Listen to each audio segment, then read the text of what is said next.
So the next bit we need to do in this picture is put some of the darks in now. So I've got a mix of burnt umber and ultramarine.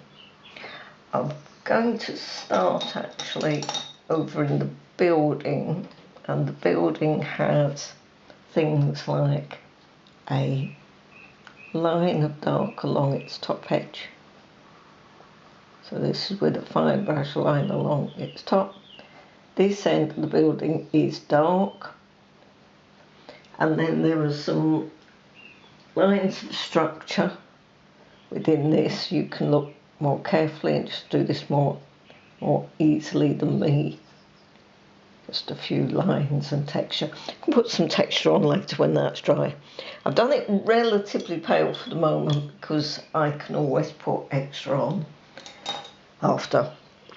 And then I'm going to take this same dark tone and I'm going to start darkening into the tree.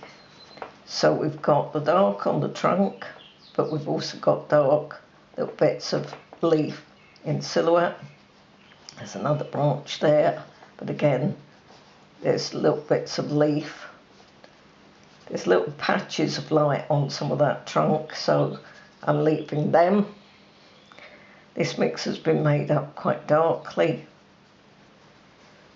but I'm going to leave some of that green showing, so I'm just going to sort of dot it. Remember, it's the lacy effect, so the lacy effect makes little holes and it makes blocks. It doesn't make spots, so be very careful not to make spots. I will balance up some of these greens later because they now will start to look rather pale. And this mix is on the edge of brown rather than on the edge of blue. So again, put some of these into shade. And again, I will strengthen up some of the greens in here after. So just sort of making a little wiggly pattern on them. And I am going to run slightly out of colour. Very quickly, remembering with the dark colour, go from one of the mixes to the other, one of the pans to the other. Don't rinse brush in between, otherwise you will lighten up. So we've got shade on the trunk here. So I think we should have a branch somewhere here. A few little twiddly bits. And this dark here. And then there's patches of light. So that colour can go light and dark, light and dark. But up against the wall, I'll make like a little bit of a dark just to separate them out. And that makes the tree.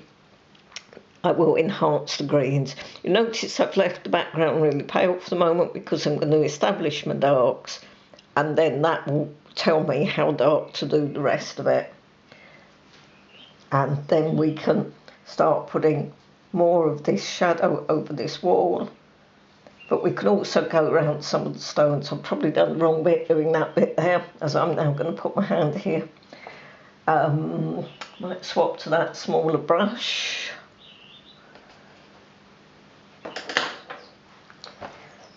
So I can start to shape here and begin to go around some of the stones. And again, just coming across here. This bit I could have gone, I should have done again. I'm doing the wrong order. So along the top of the wall, I can make some darks in that shadow.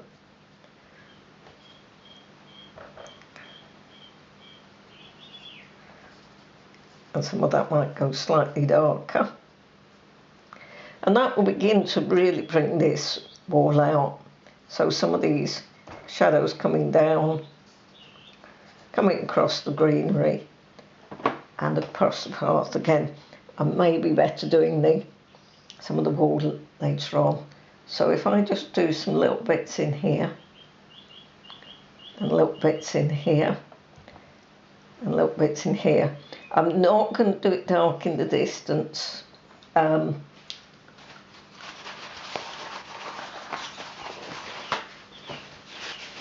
I will make it paler in the distance so that I've still got better contrast in there, but that will give you more feeling of depth. You'll feel that going into the distance with that.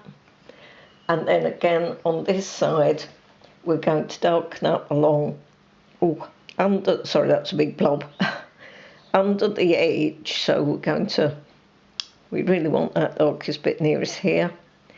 And I want this top edge to be wider nearer me, so I'm just going to sort of amend what was already on there.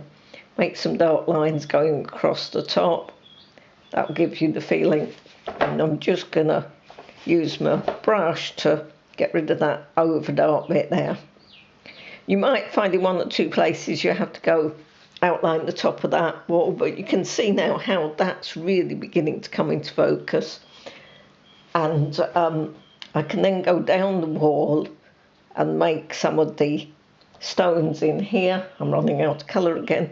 Remembering that in the main you're coming downwards, you want to get the feel of the blocks coming down and going into the distance to stop them looking like the wall is falling down. So make sure that there are some little vertical type lines just to hold the wall steady. Going to put a little bit of dark where it meets the greenery. That will separate out the grass from the wall. And again, just bringing over some lines of dark. This just needs a little bit of tweaking. And some of this shadow coming darker.